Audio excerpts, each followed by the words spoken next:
Good day, beautiful, bountiful, beloved, immortal beings, and good-looking people. Remember, you're good-looking. You're always looking for and finding the good, and you've tuned in consciously and conscientiously to the most interesting, inspiring, invigorating show about transformation.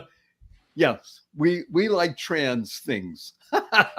I'm being so au courant, right? Transformation is the greatest trans available anywhere. And this is humble Barry Shore, the ambassador of joy, and my co-pilot is God, but in this case, he's in the form of a wonderful person named Neal Foard. It's Foard for the cognoscenti. And he's America's greatest storyteller, and you're gonna know that in just a couple of minutes. He starts telling some stories. So just to set the stage, the name of this podcast, of course, as you know, because you tuned in consciously and conscientious, is Hug America Podcast. Let me tell you what Hug stands for. Hug stands for Heartfelt Unlimited Giving. That's what we're about. Heartfelt unlimited giving. That is our MO, modus operandi, because really what we're doing, we're telling stories about transformation, because that is what really makes a difference in your life. And that's what you care about, by the way. You tuned in for one reason only, because you care the most in the entire world about you, which is great. Because when you're the best you possible, you build more bridges, create more harmony, more joy, happiness, peace, and love in the world. So I'm going to first bring out this amazing being, Neal Foard, ask him to talk about him for just a minute or two, not excessively long, just a minute or two about him. And then he's going to switch it back to me. I'll say a little bit about me. And then we're just going to go and rock and roll and have some stories. And you're going to be smiling. You might be crying. You might be laughing. And all of those things are good. So wonderful, Neal. Would you please tell people who are either watching, and if you're watching, by the way, he has such a great look. you got to see it. And if you're only listening, well, you'll hear the voice in just a moment. Neal Foard, who the heck are you? Hey, Barry, thank you for having me. I want to just go back to the title of the podcast, the Hug America podcast. At the end of any get together I have with Barry, my co-pilot here, he will always end with having a big hug. Now we're, thousands of miles away from each other, but nevertheless, we always end with a big hug. And it struck me that what a sweet gesture that is, and how much we all need a little contact with one another. And I'm just so happy that that should be our title, the Hug America podcast. Also, the initials HAP are the start of happy. So that's a nice coincidence. But anyway, Barry, to answer your question, like who the heck am I? I came from 30 years in advertising, and as my Latino friends call it, propaganda. And the education of advertising taught me very much that we are what we think about. That if my job is to persuade you to do something, or persuade you to buy something, my first obligation, if I'm doing the job right, my first obligation is to try to let you know how much I care about you. So the very, very best advertising is kind of a love letter to the customer. Now, bad advertising is the kind that makes you feel as though you are incomplete, makes you feel it tries to provoke you into buying something by making you the false promise that if you just have this pair of shoes or you just have this fancy car, you're going to be whole, you're going to be happy, you're going to make your neighbors jealous, all of which is a bankrupt way of approaching life. The idea that you would buy something in order to make your neighbors jealous, trust me, in the end, it will not make you happy. It will only inflame the jealousy and the backbiting of your neighbor. And you shouldn't have that as a life's mission. Your life's mission should be to make your neighbor feel as though they are not alone, that you are with them and you care about them. And so the best advertiser, it's funny how a 30 years in the career teaches you a lesson that I really should have known coming right out of the gate. I should have just known from day one that the old rules are the best rules. The old rules meaning love your neighbor the way you would love yourself. Make them feel restored by being in touch with you. Make them and give them a good reason to like you. And that's what good brands do. Good brands treat you like a friend. They don't lie to you. They don't deceive you. They try, and I have a million examples of how great brands will make you feel good about yourself. And when you buy the product or service, you feel part of a community. And the reason you feel that way is because you are part of a community. Nike, for example, has wonderful examples of this. But your real request, Barry, was I would introduce myself a little bit. So, like I say, I came from 30 years in advertising. And before that, I had a series of blue collar jobs. I was working on a lumber yard, I was working in a honey factory, I'd been driving a forklift. And I think there's something beautiful about doing labor before you start getting into a white collar job. I, I'm not going to enforce that rule on anybody, but I'll certainly recommend it that before you go to college, doing something like joining the service or the Peace Corps or working on an assembly line or becoming a carpenter or a welder. These things inform who you are as a person to know that labor is an honorable pastime, an honorable thing to do. I don't think we value labor enough in America, and I think we need to restore respect for it. So there you go. Barry, how's that for an intro? That is a great intro. I'm going to focus on one word. First of all, let me just tell the audience, some of those of you tuned in for the first time, thank God we have thousands, actually tens of thousands, actually more, hundreds of thousands of people who follow Neal on TikTok, over 300 plus thousand people. And thank God on Barry Shore's podcast, The Joy of Living, over 306,000 people listen every week. I'm called the ambassador of joy. Now, people think joy, happiness, peace, and love. Yes, joy stands for journey of you. And we're not all have been on a journey. We are all on a journey. And if you go to my website, you'll find out more about my journey. I just want to make mention that joy stands for journey of you.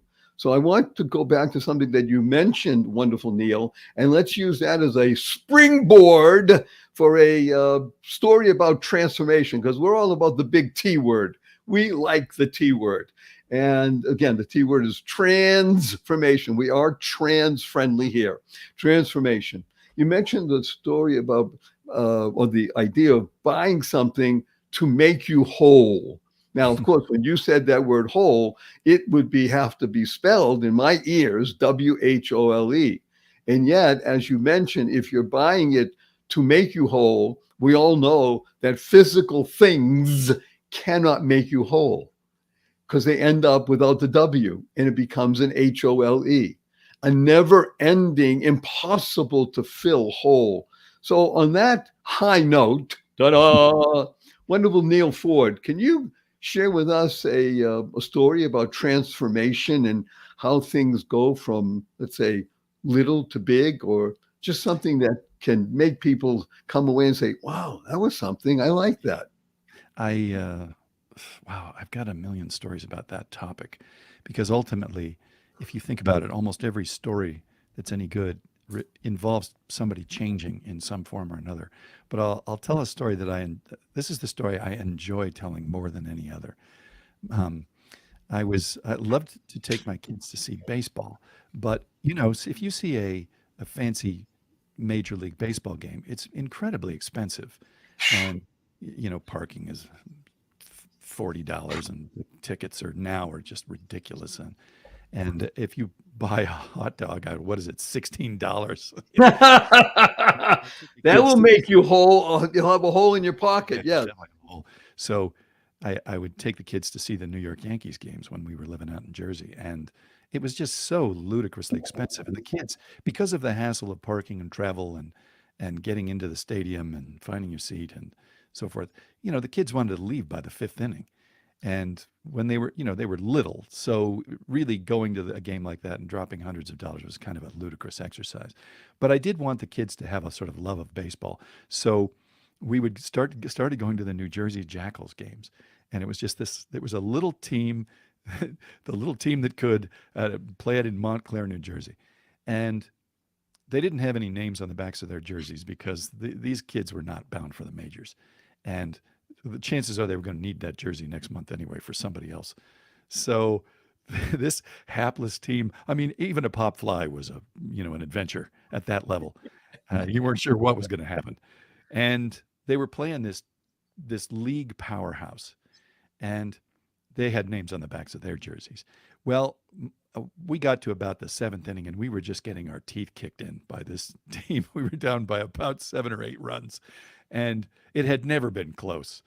Well, my daughter turns to me just at the beginning of the ninth inning, or at the tail of the eighth inning, and she says to me, "Hey, Dad, who's number 10?"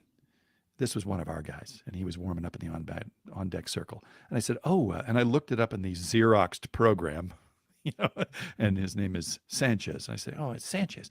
And she runs down to the third baseline rail. I think she's all of about 6.5 years old, and she go, as he's heading for the batter's box, she goes, "Hey, Sanchez!" And he turns around and she goes, "You can do it!" And he gets this look on his face like, "Oh, okay."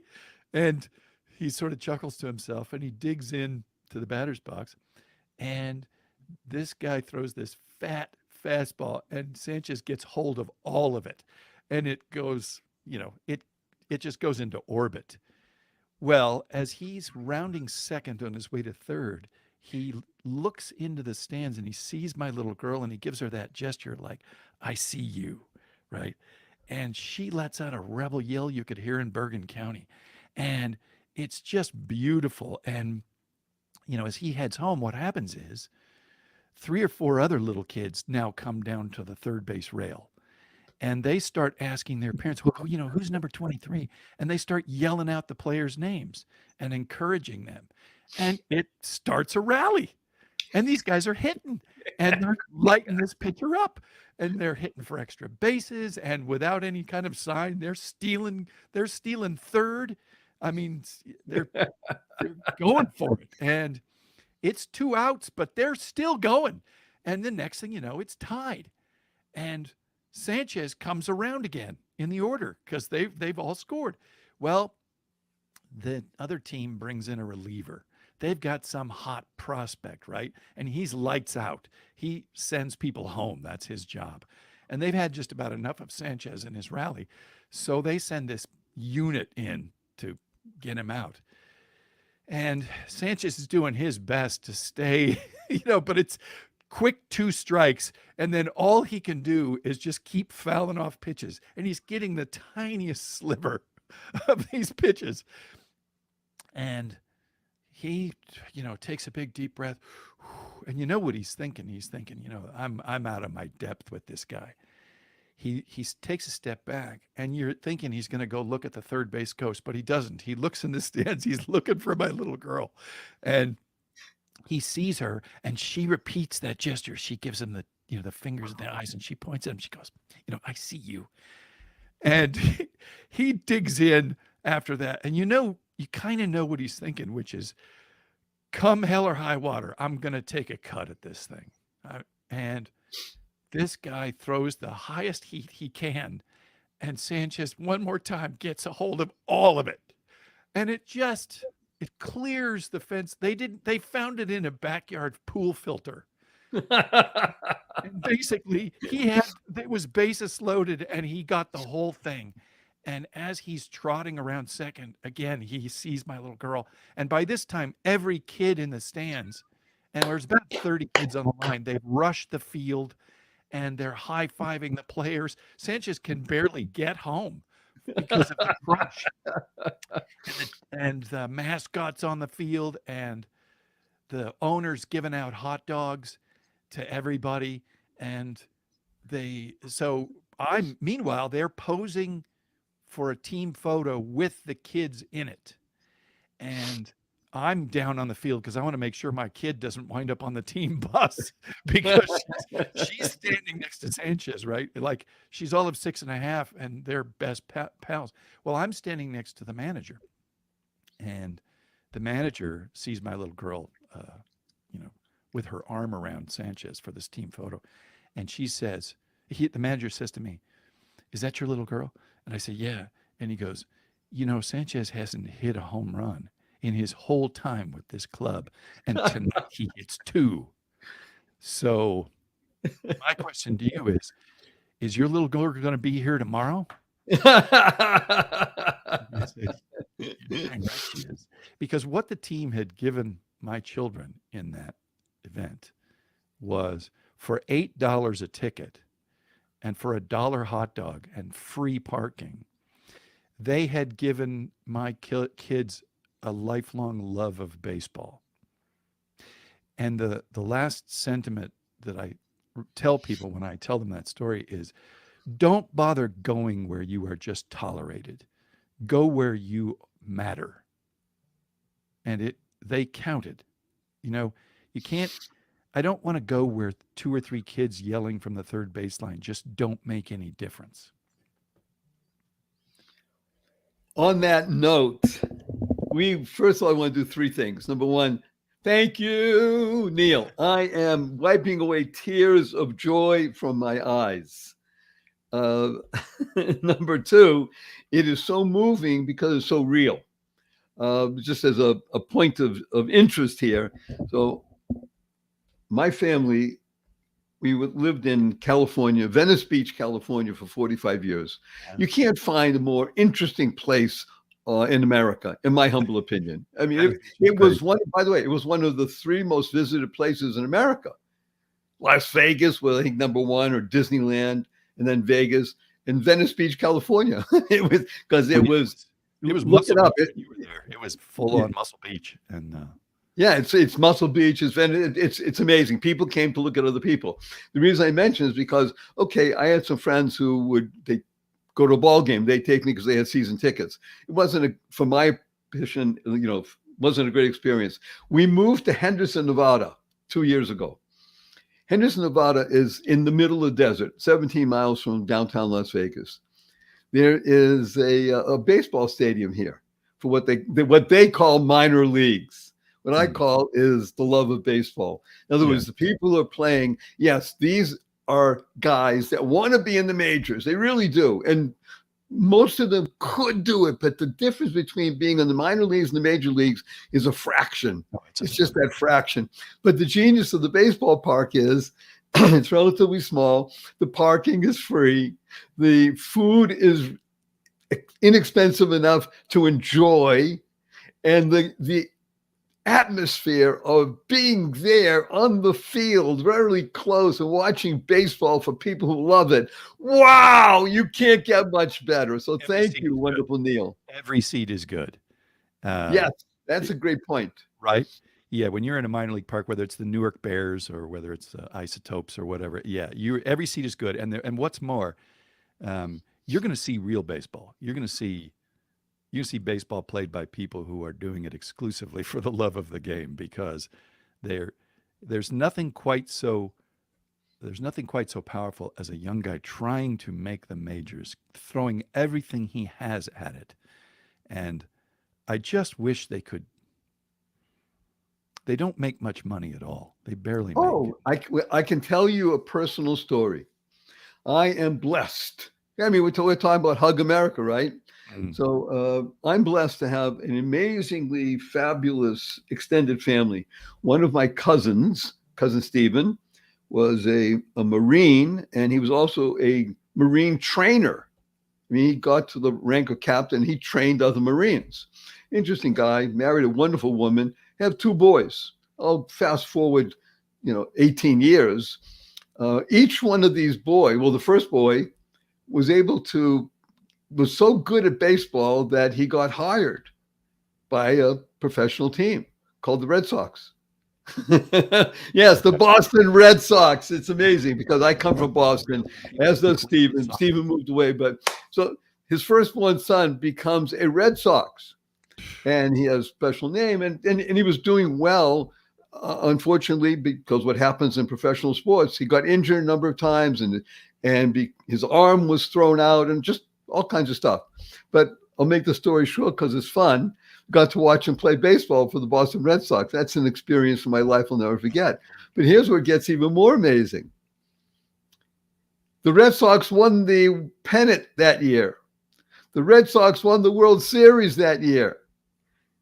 My cousin, who hadn't, I think he played 5 games, he got a ring. Oh my Lord. World Series. Wait a minute. Now comes the story. Da-dum, ba-bum, ba-bum, dee-da-dum, da-dum. He gets traded because it's too many operations, such like that. But he has some juice. He gets traded to the Chicago Cubs. Oh, and then they won their World Series. Yeah. Fast forward, he played maybe 6 games. Not full games and such because he was injured and such like that. The Chicago Cubs won the World Series for what, first time in 100+ years, something like that. Did he take any swings in the actual World Series games? Did he get a chance to swing the bat? So he has 2 rings, 2 World Series rings. So you're killing me. That's breaking my heart for all the players who, they go years and they never even make they never win a pennant. Yeah. Wait a minute. Now I'm going to tell you the story that triggered all this. So my cousin has 2 sons, and they're both very talented. The second son has a 95 or 96 mile an hour fastball, and he's a southpaw. So for those of you who don't know, southpaw means he's lefty. So to be a left-handed pitcher in baseball is a slight advantage. And if you have a 95, 96 mile an hour fastball, you could probably make the majors. He's in the minor leagues, AAA minor leagues. Actually came to play in Henderson. I got a chance to see him, be together in the dugout. It was just too fun because it's, just a dugout. But here's my cousin playing. He's pitching and he won the game. But the point is that not only do they not make much money, they barely get by. Yeah. They barely get by because when you have a farm team, you have the majors, you're paying millions of dollars. But that cut just below there, you're paying out tens of thousands, maybe $60,000, $80,000, $90,000, big time money. And these guys work really hard. They put everything into it. So if he told me, if he had not a 95 mile an hour fastball, but a 98, he'd be making millions and in the majors. Wow, the division. But you never know. Yeah, you never know. He can have a win streak going. Yeah, sports is brutal. I mean, they say NFL stands for the not for long league because the careers just are. You spend your whole youth getting ready for high school football and then college football and then it's just the injuries are brutal and they're oh God, they're cruel. Let me share with you something because you mentioned I'm using it as a jumping off point, and I'm not going to argue with you, but I prefer a different word. You said, and I urge everybody, anybody who's listening, by the way, I'm going to urge you to do this. I actually did this and it was beneficial for me and beneficial to most of the people I've ever encountered that did this. Don't go directly from high school into college. If you can do labor, that's the best because you will understand what it means to be depended upon, become dependable. You learn what it means to take orders.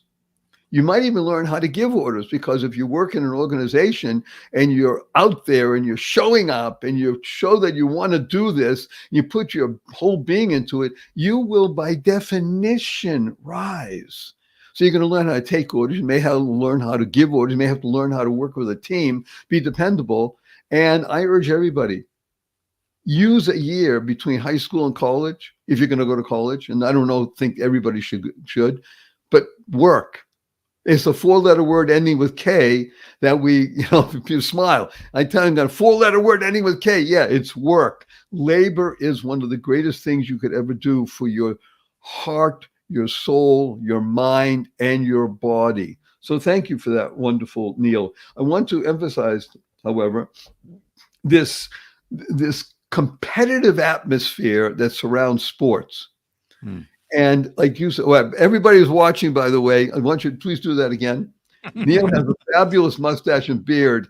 He doesn't use a comb. He uses, wait a minute, he has 2 of them. It's like a horse brush. I'm brushing my coat like a dog. Is it really a little horse brush? Not well. It mimics a horse brush. I stole this from my wife. It's her suede brush, and she's quite angry with me for having stolen it. So And those of you who are watching, it's a suede brush. It's a small brush with lots of bristles, and he's using it to smooth his bristles, and it's wonderful, and it stimulates him. So again, I want to urge everybody to consider. When I was growing up, I don't want it to sound like that because people who are not watching us don't know that chronologically I'm anything over than 28. But I am. But when I was growing up, so Neal mentioned the Peace Corps. Well, we don't have the Peace Corps anymore. Actually, we have a shadow of the Peace Corps. It exists, but it's really not what it was at the time when I was growing up. We also had something called Vista. And Vista was I think, one of the most important programs that ever existed in the United States of America. It stands for Volunteers in Service to America. That's right, Volunteers in Service to America.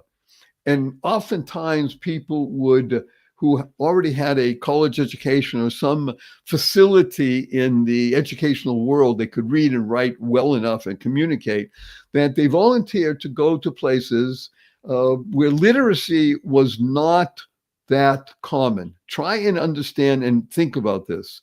Where literacy was not that common. In those days, again, we're going back 60 plus years. Appalachia, for many millions of people, did not provide sufficient educational opportunities for people to be conversant, read and write and communicate. So Vista, Volunteers in Service to America, went to Appalachia. They also went into prisons, obviously not mixing in the prison world behind the gates and such. But they were there to be of service. And I'm going to use the S word before we finish off our session today. We talked about this show is all about the T word. And we're not transphobic at all. We are trans lovers. That's called transformation. And the S word is what comes before the T word. And that is service. Service will enable you to transform your life into the most positive, purposeful, powerful, pleasant aspect. You will literally grow and blossom and become the best you. Remember, that's why you're listening. Stories are great. They will touch. This story about baseball and my story about my cousins in baseball. I mean, these are my cousins. One has two, but not Super Bowl ring, World Series rings, and he barely played. You never know in life. Yeah, you need a lot of pluck. You need some luck. And you need, most of all, service. Service is the key. So we're going to round out now our show, wonderful Neal. And I'm going to ask you in 30 seconds to give a little boost to anybody that's listening and urge them to share this and with friends and like us and put it on TikTok, wherever they want to do something. Would you do that in 30 seconds? What do you want me to do? I want you to promote the show. Tell people to share it, love it, like it. Oh. Well, I would hope so. I hope we're providing the kind of value and encouragement that will make you want to share it. I will say this, that we have a kind of mission, and I think it's worth sharing. And the mission is this. Look, we're not in this alone. The most cruel thing a person can do to themselves is to be lonely. And when I say do to themselves, what I mean is we're all in this together. We're out there.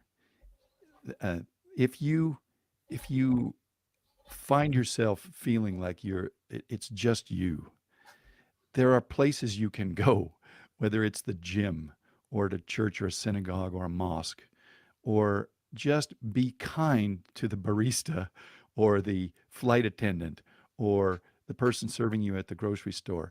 If you look for the good, as Barry is so often saying, if you look for the good, you will find it. And the more good you seek, the more good you do, the more kindness you reflect into the world, the more the opportunity to meet others and to have them reflect it back at you will happen. I have been lately looking for the good, and I'm finding it. And on that wonderful note, as wonderful Neal told us, we complete the show with a hug for all the tens of thousands of people around the world. HUG stands for heartfelt, unlimited giving. On the count of three, wonderful Neal. Ready? 1, 2, 3.